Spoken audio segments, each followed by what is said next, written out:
आखिर कब तक। दोस्तों, यह कहानी बिहार की एक लड़के की है जिसके गांव में नहीं बिजली है, न ही अच्छी सड़क और न ही अच्छी अस्पताल की व्यवस्था है। गांव में रात के समय कोई घर से बाहर नहीं निकलता है, न ही कोई वाहन सड़क पर चलती नजर आती है। इसका मेन कारण है कि बिना लाइट और अच्छी सड़क की वजह से लोग बाहर निकलना नहीं चाहते हैं। खैर, कीचड़ में ही कमल खिलता है। जब सारी दुनिया सो रही होती है तो छोटी सी झोपड़ी में दिए और किताबों के सहारे कोई जाग रहा होता है। कोई नहीं जानता कि जब वो सो रहे होते हैं तो उनके भविष्य को बेहतरीन बनाने के लिए कोई जाग रहा होता है। वक्त बीत रही होती है और मौसम अपनी रुद्र रूप से लोगों पर कहर ढाह रही होती है।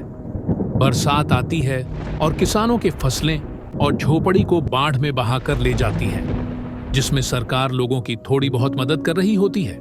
दिन बीतते हैं, मौसम बदलता है और फिर लड़का अपनी पढ़ाई जारी रखता है। उस बच्चे के मन में सिर्फ एक ही बात गूंजती है कि आखिर कब तक झेलेंगे। यही बात सोचते सोचते वह सो नहीं पाता है।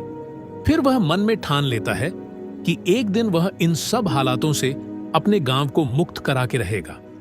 इसी सोच के साथ वह पढ़ाई करने लगता है। घर वाले बहुत सपोर्ट करते हैं, लेकिन अपने ही गांव वाले इसका मजाक उड़ाते हैं कि तुम सुधारने आए हो, क्या तुम भगवान हो। लड़का इन सब बातों को टालकर अपनी मंजिल की तरफ आगे बढ़ता है। लड़का इंजीनियरिंग का एग्जाम देता है, लेकिन पास नहीं हो पाता है। लेकिन उसने बाद में सरकार से लोन लेकर बाहर अच्छे कॉलेज में पढ़ने जाता है और खूब मन लगाकर पढ़ता है। इंजीनियरिंग के 3 साल कंप्लीट होने के बाद उसने ग्रेजुएशन भी कंप्लीट करता है तथा यूपीएससी, जो भारत की सबसे कठिन परीक्षा है, उसको रैंक 1 से टॉप कर जाता है।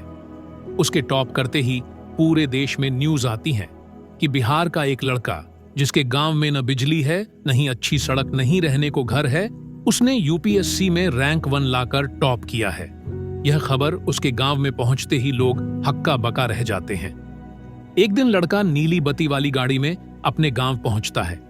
हजारों लोग ढोल तासे के साथ उनका स्वागत करते हैं। सभी लोग नाच रहे होते हैं क्योंकि उनके गांव में बिजली और अच्छी सड़क बन गई होती है। यहां तक कि अच्छे स्कूल भी खोला जाता है ताकि बच्चे पढ़ सके। आप जानते हैं, सिर्फ एक लड़के की जिद से आज उस गांव की सारी समस्या दूर हो गई है। इसी तरह अगर आपके आसपास कोई ऐसा आदमी है जो अपनी मंजिल की ओर बढ़ रहा है, तो प्लीज उसके रास्ते का कांटा न बने।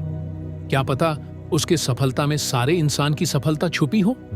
दोस्तों, बात सिर्फ एक गांव की नहीं, ऐसे पूरे बिहार में बुरी स्थिति है। कहीं तो इससे भी ज्यादा है। इसके बाद भी हम लोग इतिहास बनाते हैं। तो दोस्तों, जरूरी है कि जातिवाद, धर्म और अहंकार से निकलकर अच्छा और ईमानदार नेता चुनने की, जो हमारे जाति धर्म के लिए नहीं बल्कि पूरे बिहार की विकास के लिए काम कर सके। वीडियो अच्छी लगी तो लाइक शेयर जरूर करें। जय हिंद,